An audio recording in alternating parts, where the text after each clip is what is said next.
नमस्कार दोस्तों, मेरा नाम है अंशुमन नायक और आप सभी का बहुत बहुत स्वागत है इंडियन डिफेंस न्यूज के डिफेंस टॉक सीरीज में, जहां पर हम रोज नए नए डिफेंस अपडेट्स के बारे में बात करते हैं। तो चलिए देर न करते हुए आज की वीडियो शुरू करते हैं।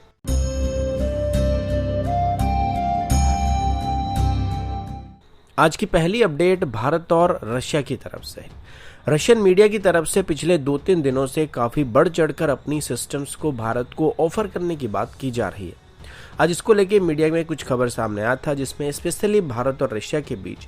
पेंडिंग पड़े हुए कुछ डिफेंस डील को लेकर बातचीत किया जा रहा है। रशिया की यूनाइटेड एयरक्राफ्ट कॉर्पोरेशन की तरफ से अभी ये क्लेम किया जा रहा है कि उनकी तरफ से भी भारत को अपनी मल्टी रोल कॉम्बैट एयरक्राफ्ट की टेंडर में MiG-35 को ऑफर किया जाने वाला है, जिसको वो भारत को लोकली मैन्युफैक्चर करने का ऑफर देने वाले हैं और साथ ही इसकी 60% टेक्नोलॉजी को भारत के साथ शेयर करने वाले हैं। इसके अलावा भारत और रशिया के बीच पिछले कई दिनों से पेंडिंग पड़ा हुआ एडिशनल सुखोई की डील और एडिशनल 21 MiG-29 की डील को लेकर बातचीत किया जाने वाला, और ये स्टेटमेंट अभी यूनाइटेड एयरक्राफ्ट कॉर्पोरेशन के सीईओ यूरी स्लुसार की तरफ से दिया गया था। इसमें जो एडिशनल 21 MiG-29 की डील की बात किया जा रहा है, कुछ दिन पहले इंडियन मीडिया की तरफ से एक रिपोर्ट इसको लेकर सामने आया था, जिसमें ये बताया गया था कि भारत की तरफ से भी इस डील को कैंसिल करने का फैसला किया जा रहा है और भारत 2027 तक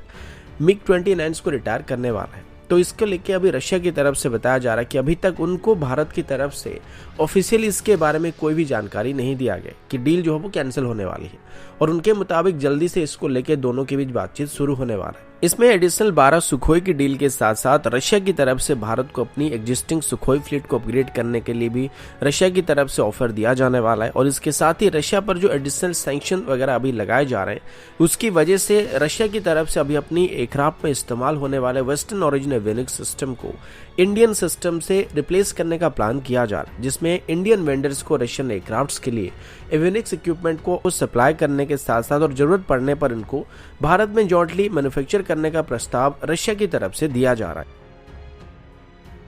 अगला अपडेट भारत और मलेशिया को लेके। कुछ दिन पहले मैंने आप सभी को बताया था कि भारत और मलेशिया के बीच अभी एक जॉइंट मिलिट्री एक्सरसाइज को शुरू किया गया था, जिसका नाम एक्सरसाइज उदार शक्ति था। ये दरअसल एक ओकेजनल एक्सरसाइज था, यानी कि इसको पहली बार वहां पे कंडक्ट किया गया है। नॉर्मली अभी इंडियन एयरफोर्स की तरफ से अपनी टीम को ऑस्ट्रेलिया भेजने का फैसला किया गया था, जहां पर ये ऑस्ट्रेलिया में होने वाली मल्टीनेशनल एक्सरसाइज पिच ब्लैक में पार्टिसिपेट करने वाले हैं। इसी अवसर पर जब भारत की टीम ऑस्ट्रेलिया जाने वाली थी तो बीच में मलेशिया में एक स्टॉप लेने का फैसला किया गया था, और वहीं पर मलेशिया के साथ एक एरियल एक्सरसाइज को कंडक्ट करने का फैसला किया गया था।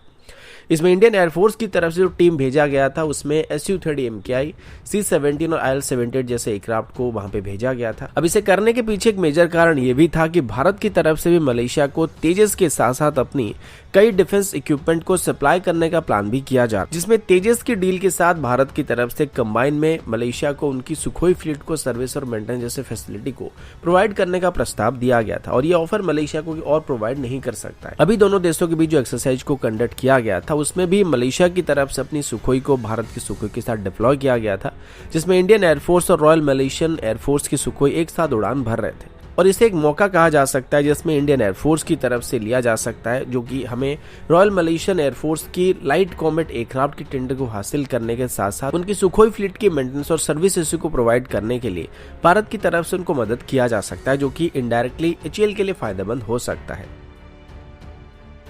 अगला अपडेट नेशनल एरोस्पेस लेबोरेटरी की तरफ से डेवलप किए जा रहे सारस एयरक्राफ्ट को लेके है। आप सब जानते होंगे कि इनिशियली सारस एयरक्राफ्ट की टेस्टिंग के दौरान इसकी क्रैश होने के बाद इस पूरे प्रोजेक्ट को बंद करने का फैसला किया गया था,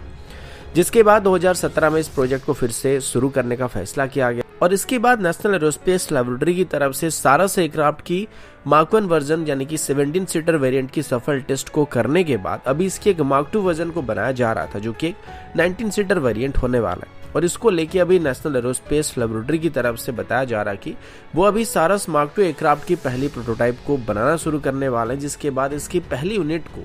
2024 में रोल आउट किया जाएगा, और प्लान के मुताबिक इसकी टेस्ट फ्लाइट को 2025 से पहले करने की कोशिश की जाएगी। सारस मार्क 2 को अभी मेनली हमारी रीजनल ट्रांसपोर्ट एयरक्राफ्ट स्कीम यानी कि उड़ान स्कीम के अंदर शामिल करने का प्लान किया जा रहा है, लेकिन इसके अलावा इसे इंडियन एयरफोर्स की तरफ से भी खरीदने का फैसला किया जा रहा है, जो कि मेनली वीवीआईपी ट्रांसपोर्टेशन रोल के लिए इस्तेमाल किया जाएगा। और अभी इंडियन एयरफोर्स की तरफ से करीब 14 सारस मार्क 2 एयरक्राफ्ट को खरीदने का ऑर्डर किया गया और इसके बाद अभी नेशनल एरोस्पेस लेबोरेटरी के पास 2 एडिशनल सारस मार्क 2 एयरक्राफ्ट के लिए भी पहले से ऑर्डर आ चुका है, जो कि एक एयर एम्बुलेंस ऑपरेटर की तरफ से दिया जा रहा है। और नेशनल एरोस्पेस लेबोरेटरी को उम्मीद है कि आगे चल के सारस मार्क 2 को उड़ान स्कीम में इस्तेमाल करने के साथ साथ इसकी एक्सपोर्ट ऑर्डर भी उनको मिल सकता है। तो दोस्तों, अभी के लिए इतना ही। मिलता हूं आपसे अगले वीडियो में, तब तक के लिए जय हिंद, वंदे मातरम।